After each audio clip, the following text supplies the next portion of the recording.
Ciao, everyone, and welcome to Spazio, a monthly series that highlights Italy's enduring role in the space ecosystem. I am your host, Kelli Ogborn, and to our viewers all over the world, good morning, good afternoon, and good evening. Today is episode 4, where we will discuss the Italian innovation and space ecosystem. And joining me today is certainly a pioneer in that field, Anil Dave, who has interacted with many facets of space and the startup culture throughout his very long and pronounced career. He started his career as the IT project manager between Italy, the United States, and India before managing EU co funded research and development and technology transfer projects. And he represented both public and private organizations like the Ministry of Economic Development and the Regional Agency for Innovation, which really focused on this collaboration between research and academia and industry.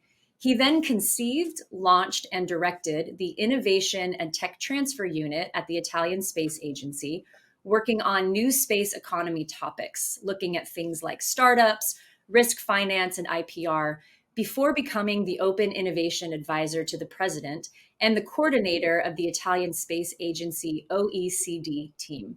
He lately founded the first space economy advisory firm in Italy.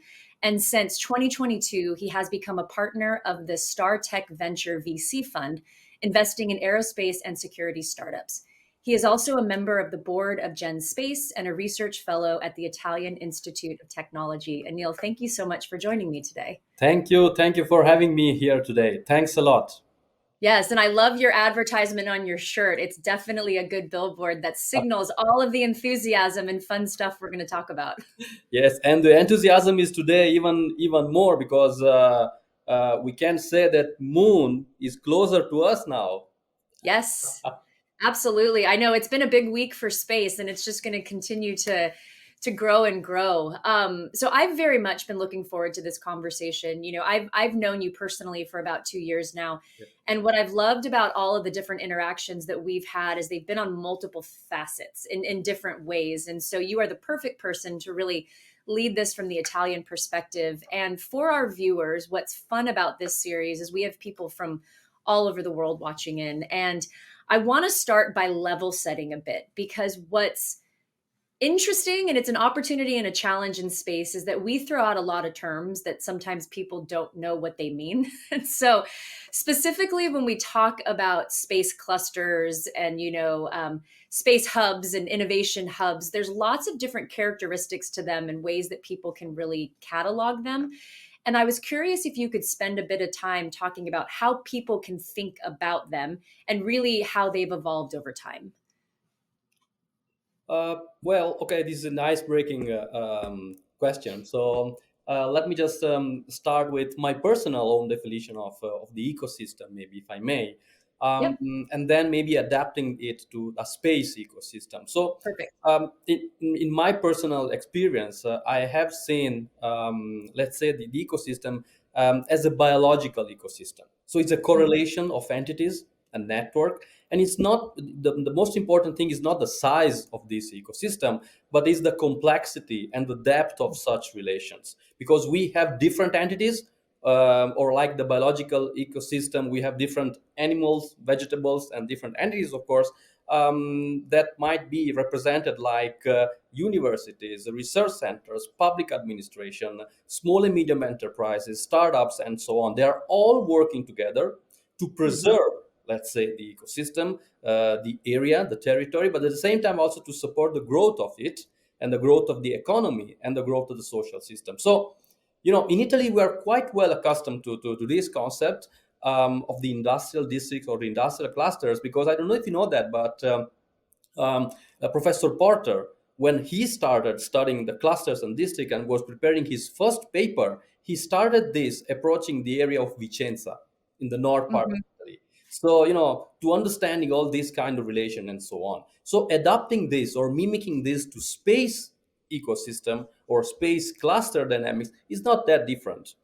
You might change maybe the naming, so you don't have public administration, but you have space agency. You don't have Right. large enterprises, but you have maybe the prime contractors and so on. So it's not that different. Again, in my personal opinion, the two critical factors or two critical things related to the space ecosystem, one is the management, formalized or not. And the second one is how this ecosystem should evolve. It's Hmm. not a Darwinian or Lamarckian, let's say, approach, but this maybe is another story. We should have a separate episode on this. But definitely, those two parts, the management of the cluster and the evolution of the cluster, are quite critical and of paramount importance also for the future. Um, the Italian ecosystem is quite peculiar in a way because we have 15 formalized clusters out of 20 regions. Hmm. We have almost in total at national level 250 companies plus, roughly.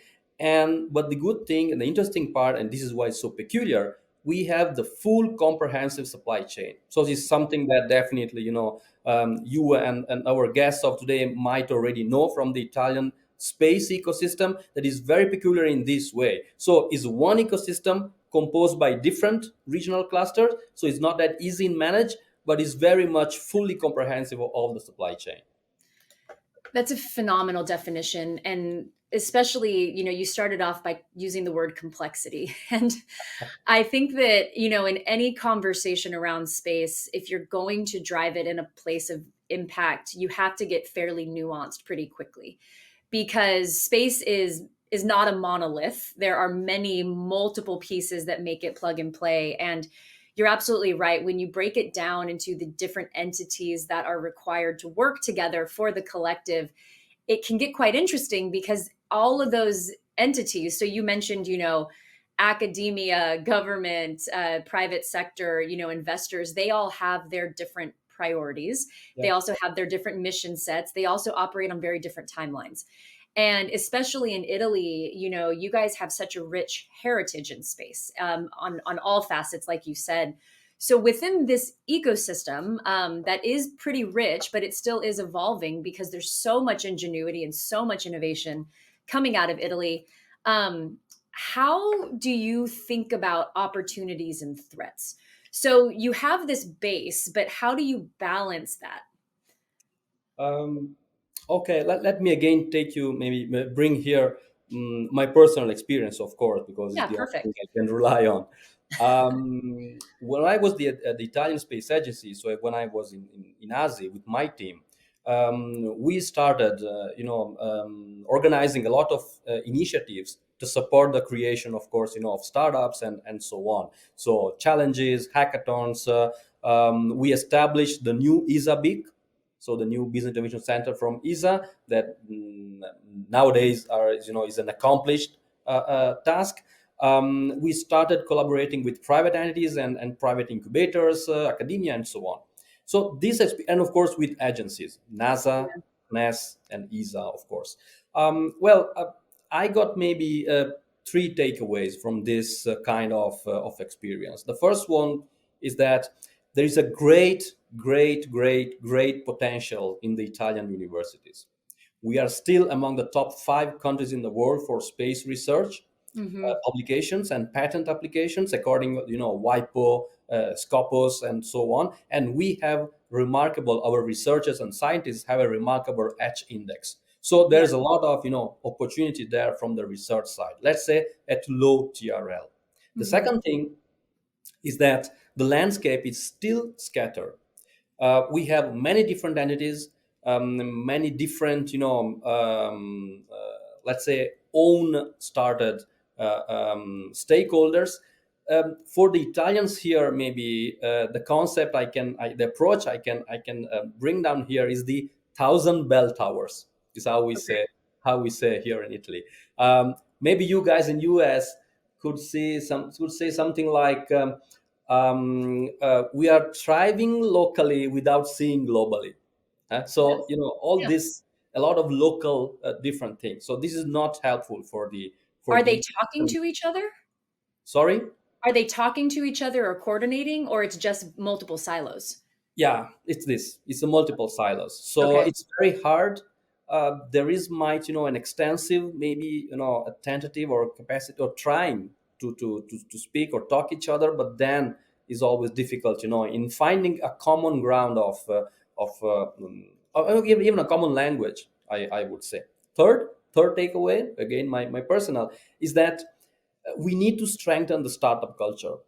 So, as part of this VC fund, in the last 12 months, I had the privilege of meeting and attending and listening to more than 250 pitches of startups in Italy.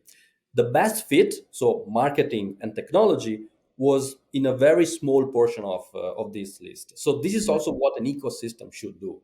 Should support, this kind of new culture, and support also the change of the culture. So we need to move to the next level. And a startup, a new company, is not a new competitor; is a new opportunity.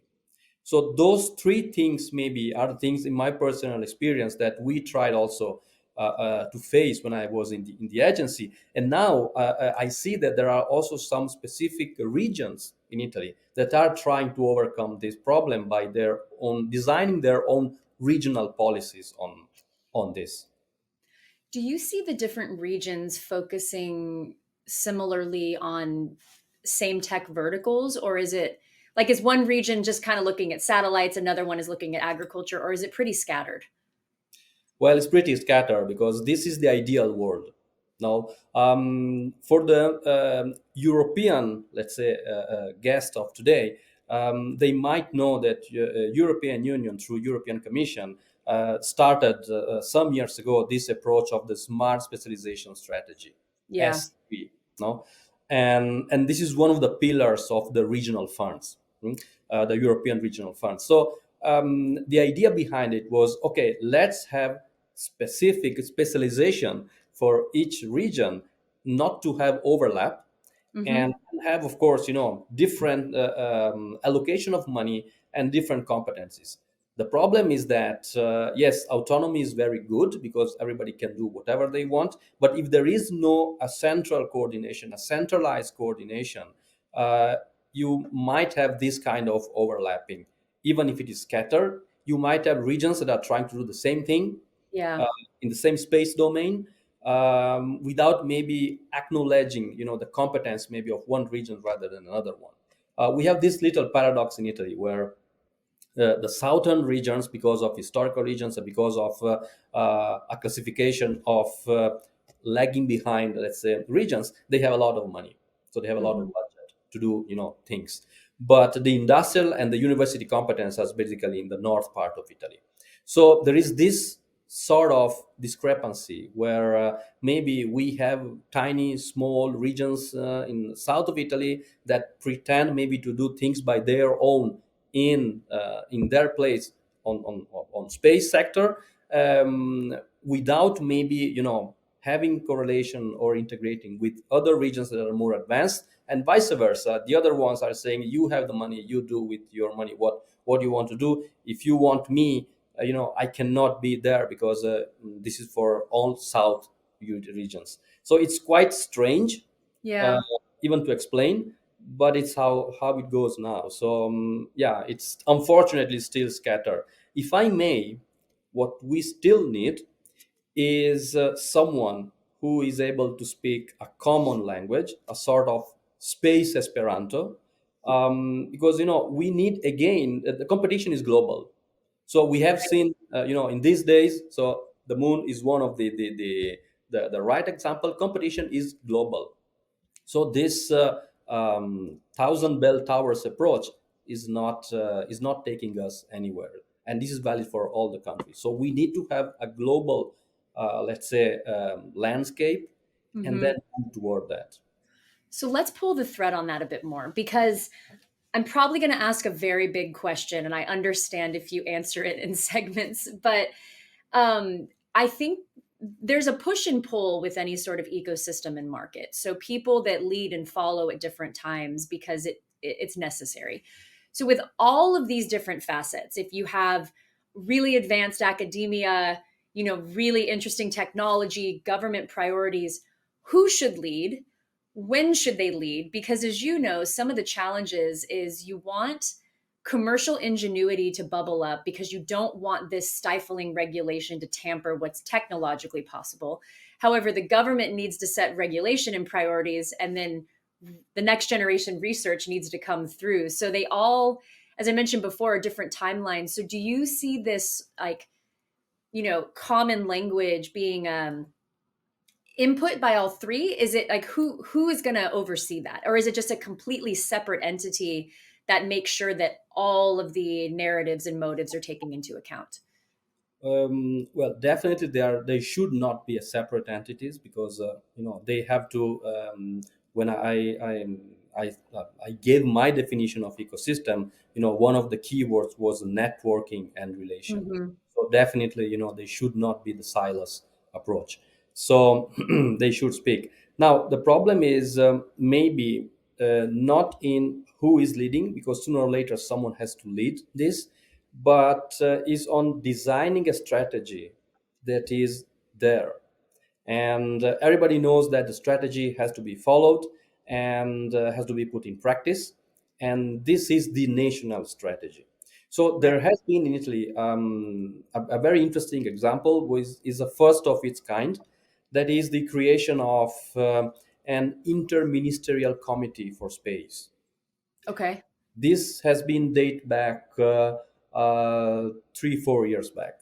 So for the very first time, 14 ministries in Italy, representative from ministries or high level representative from 14 ministries, are sitting on a table and discussing about the national space strategy. That's important. That's very important. It's Yeah. very difficult because 14, 4 different entities with different Yeah. priorities. It's really. But once you design a strategy that, of course, is not too high to be far reach, but should not be even that feet on ground, because you need to give some freedom, some freedom degrees, also to make some little modifications. But once you design the strategy, okay, we know that no matter if governments are changing, no matter if something is changing, but we know that we want to go there. We know Yeah. that we want to put money, or we want to become leaders in the human exploration. Okay, we know that we want to have independency in propulsion system. Okay, we know that all this thing. So once we have the strategy, then who is deploying or exploiting that strategy might be just a matter of who is handling the money, or he who is taking care of that, or who is in charge, but the strategy is there. So this is, maybe, I know I'm not fully answering your question. It's It's quite a hard to hard question, answer. but Yeah. this is and we are on a good pathway, I would say, because this first step of having a national space law is something, and the National Space Committee is something that also other countries from European Union were looking at very with great interest, because it was something very very new, and it was a very, how can I say, it was very democratic process Hmm. in a way. I think you did answer my question because it was a bit loaded to, and I didn't expect a hard and fast answer because to your point, all boats need to be rowing in the same direction. And if you have a national strategy with a global perspective and different people know that this is the marker that we want to achieve in 5 years, they can then set their own timelines and their own deadlines and their own processes to take advantage of it. And I'm curious from what you're seeing within the Italian focus area. Are there portions that probably need more support or more focus? And when you think of the ecosystem for investors and policymakers and everyone involved, how can they best support those areas? uh, well, I'm a great supporter. I would say I'm a diehard fan of cross fertilization. Hmm. So the cross industry contamination, and so on. And this was also one of my mantra when I was at the agency, and also now that I'm outside and working also as a space economy advisor for some regions. um, let's say that cross-cutting different industries can definitely add an amazing value to space and also to non-space. Let me Right. give you maybe two examples of things that we have done in the past in two Italian regions here. One is one region recently launched a call for proposal to support experiments in microgravity. Hmm. And those experiments are on sectors that are not linked to space so far. Yeah. So, companies coming from, so they're welcoming companies from food, materials, HMI, Medical. human machine interaction, Yeah. physical rehabilitation, and so on.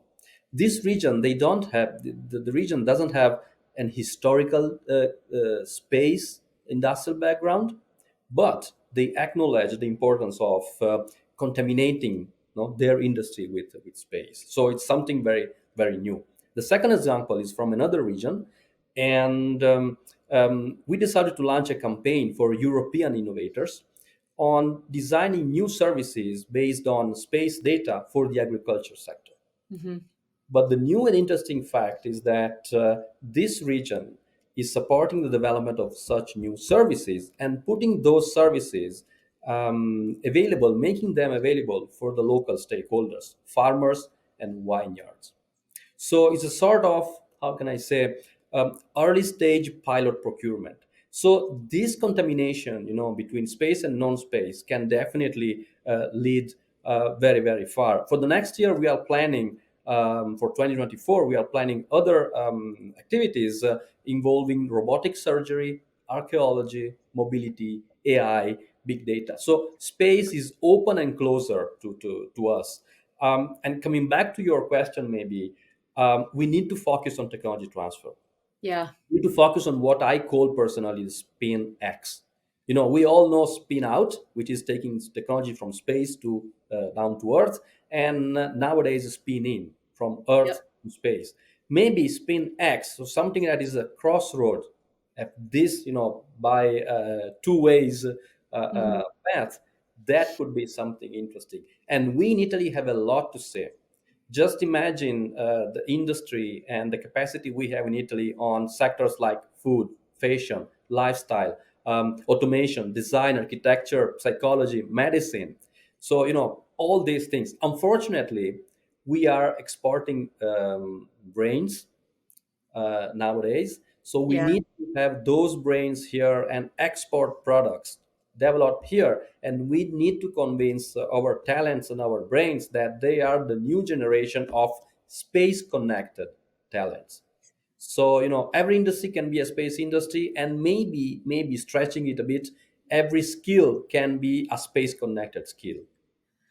I wholeheartedly agree with you. We say all the time at Space Foundation and especially at Space Commerce Institute that there is a place for everyone in space, and it is that aspect. And what I loved about how you captured that is it also is sort of the role to tell the story of why space.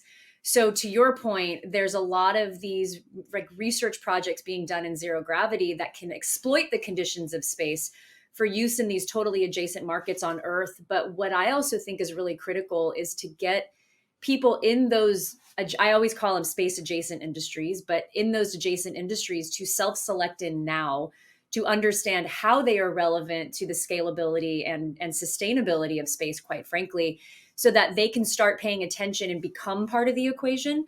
Because you don't want to have this larger supporting ecosystem not involved and engaged, because you can then just replicate so much quicker.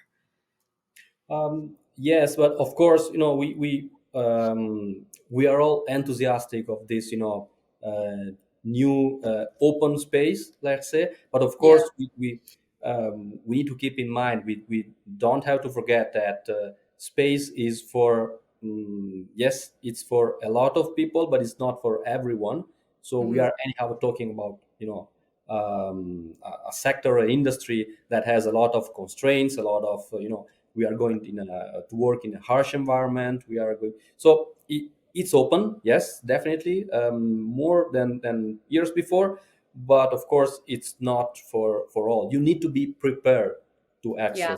access space. But definitely, the mindset of the space sector has changed dramatically in the last, I would say, 5 to 10 years. I agree. The culture has shifted to be a lot more engaging and open to these new agile Yeah. companies and perspectives and ways of doing things, which is critical. And I'm curious from your perspective. So, looking at growth and sustainment for the future space economy, are there certain industries or skill sets that you see being top of list that are necessary for that growth? Um, well, definitely, industries and skill set are the Two winning different combo. things. Yeah. The winning combo. So one cannot go without the other one. So Hmm. it's definitely. But the full dish, if we want to see as a meal, let's say the full dish should include also the investment part. Hmm. And if you want to look at space, you need to sit, order, and wait before you eat. So it's not It's a just good analogy. yeah, yeah, and maybe well, going on with this, let's say nice. Uh, um, let's say that maybe the happy meal approach would not work. So there are plenty of opportunities, but it's not open to all. But of course, we need somehow to to be there because we want to stay there.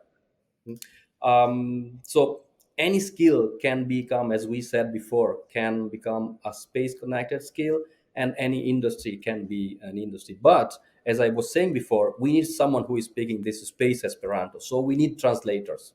We need Yeah. people like, let me give you a couple of examples because those are not fictional examples, but are real cases. Of course, I cannot go that much into details because of the NDA and things that you definitely might imagine. But we need people that maybe can understand what washing machine manufacturers, a metal foundry, a multi-utility, a greenhouse producer, or even a filmmaker can get from space and can have from this interaction.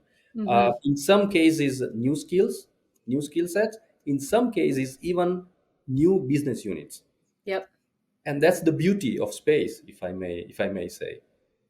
Yeah, it's the downstream and upstream, and the utilization and also propping up. And I think what I find very interesting and fascinating is when people realize that there are skills and ways of doing things that just need a small tweak that have a completely different application. I think the biggest challenge for folks sometimes that might not be involved in the space ecosystem already is understanding where they can be relevant and when they can be relevant, because the prospects of space are talked about on this very broad spectrum. So they talk about, far reaching things like asteroid mining and moon colonies, and while we're moving toward that, that's not where space is rooted now. And so being able to set that strategy for their success is also a critical piece that this translator should be able to tell them, because getting them excited is one thing, having a practical roadmap is another. Yeah, and they should also always ask themselves why we go to space. So Yes. yes, all the fancy and sexy answers. We are explorers. We are, we need to find if there is a life, or we need to become an extraplanetary species. And okay, but at the end of the day, at least for the next, I would say, 3 or 4 generations, yes, we are aiming to go here, of course, but still, this is the only I star. love the props. I was prepared. So, Yes. so still, this is the only starship we have. So, Yeah. why we go to space? Because we need to imagine new technology that definitely can affect and have an impact, an important impact on Earth. And this is valid also for the industry, for the skills, Yeah. and all the things we have seen before. Absolutely. So I'm happy to report I have two questions from the crowd that I want to pull into this discussion. So the first one is they're going to be visiting Italy in September of this year, and they want to know if there's any space related events happening during that month that you know of. Um, okay, if they bring some drinks, we can definitely organize something. If not, You can connect with them in the chat, probably. okay. Well, this September there is not a specific space-related event. If the question was a national event, for the simple reason that everybody is now getting ready for the ISE in Yeah. from the industrial stakeholders. Let's say there are some local events at regional level. I would be happy, of course, to maybe give you some details on that, but not at national level. I would suggest also to look at on the internet at the celebration of, because there will be some space in there, because this year is the celebration of the 100 year of the Italian Air Force. Hmm. And of course, there is a big event. It's not in September, but it's in October. Unfortunately, there is a big event celebrating Italian Air Force and of course also space. But I guess that if they're also in touch with ITA and ICE office in Houston, they have a full comprehensive Yeah. calendar of events.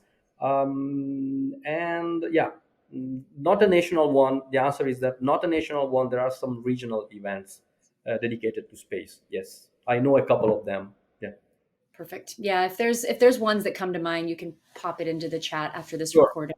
sure. The next question is looking at the Italian ecosystems within regions and districts, and they want to know if there are certain ones that are more engaged. So, which are the most engaged in space activities? Well, because of what we said, so it's a bit scattered.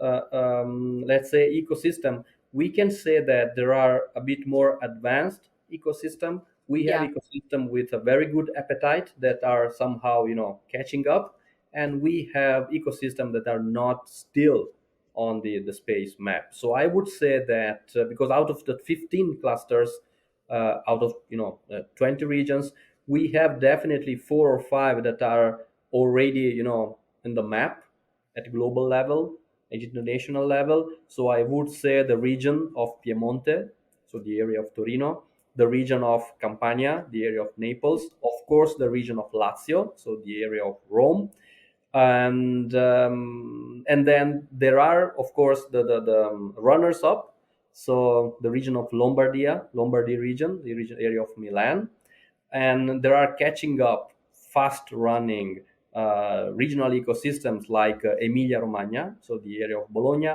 and Veneto, the area of Venice.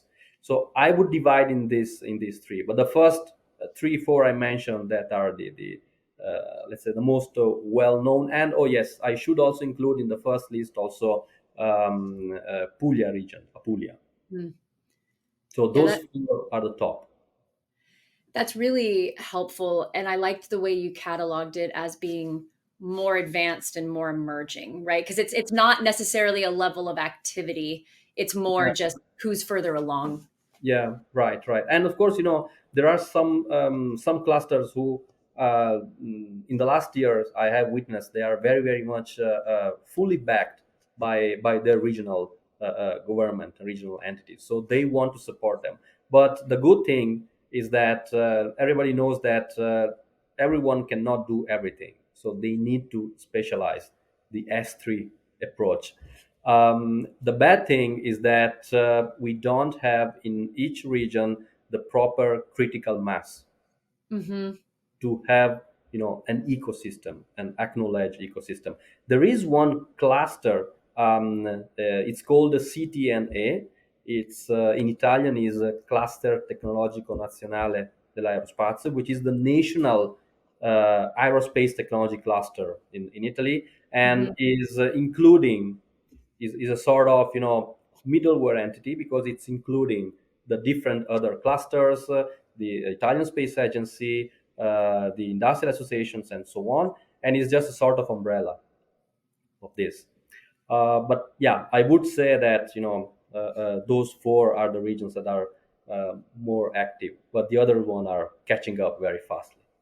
That's great. And I can tell that you're getting people very excited about Italian clusters because we're getting other questions about Okay, different okay, different months and different events. So what we'll do as, Anil and ITA, we'll go into the chat after and put different sure, resources. sure, sure. Another question from the group is for developing countries. So for countries that are not as advanced in their clusters in space, are there certain areas of this of a space industry or space enterprise that would work best given economic limitations and budget? So they're looking at more of like the security concerns between this area. and the security nature, but are there industries that translate better if there's a lower budget and maybe not so much opportunity for tech transfer? Uh, okay, well, there's a lot of concepts or in this, in this question. Let me just tackle a couple of them. So sorry if I'm not maybe giving a fully comprehensive answer, but the topic is very near and dear to me. So space for, developing countries, or space for SDGs, Hmm. Sustainable Development Goals, and in a way, how space can support, or there was these wordings, and I also used the wording, if I'm not wrong, in our conversation earlier, that was democratizing, space. It's a bit, in some interpretation is bad, is not sounding that good. So let's say that it's not democratizing space, but giving access to space derived technologies or space data to developing countries to support their, advancement. So this is also a very interesting point. We tried. I'm not sure if we mention it or not, but let me just go back 1 second to my role as member of the board of the Global Entrepreneurship Network. I So mentioned it in your bio, but that's oh, it. okay. Okay. Thank you. Thanks. So we, what we try to do is also to support the creation of space entrepreneurial ecosystems around the world, and in particular focusing developing countries. This year, as a Gen Space, we will be part at the main session of the GEC, which is the Global Entrepreneurship Congress, that will be held in Melbourne, in Australia, in September. So, by the way, this is an open invitation for all of you, and we will definitely speak about building up space entrepreneur ecosystem in developing countries. So the topic is very hot and is very important. In my opinion, we talk about the diplomacy of space and so on, but we are now talking about the diplomacy of innovation in general. Mhm. So you don't need to have a satellite constellation to get access or to access the space data. You have space data. So the matter is how you use those space data to tackle your own problems, not Right. monitoring and so on. Going back to, because we are talking about Italian experience, the Italian Space Agency has started since many, many years. Well, if I'm not wrong, we are now in the third decade of collaboration with Kenya, so also with University of Nairobi and so on. So this approach can be also, done in other countries. We as Gen Space are starting now some conversation in Cambodia. We started in Latin America, something in Chile, and so on. So this is definitely, the answer is definitely yes. Space is an incredible and amazing enabler. Space technology, I would say, or space data is an incredible enabler for to allow less developing countries to access also new services and design new services. I agree, and I like how you position that as it's because it's not very capital intensive. It's not large scale system hardware intensive, right? It's utilizing what already exists in space because it is available. Data is going to be one of the most ubiquitous commodities, right? It already is to some degree, but with the proliferation of satellites, it's just going to exponentially grow.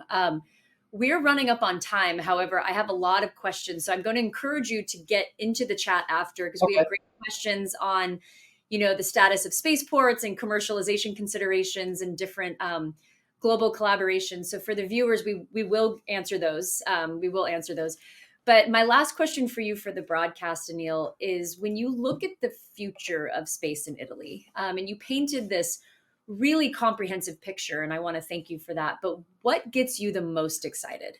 So Italy has been on the global map in space since the beginning. You were the third in space after the United States and the USSR. So, a lot of heritage, a lot of excitement. What are you most excited about?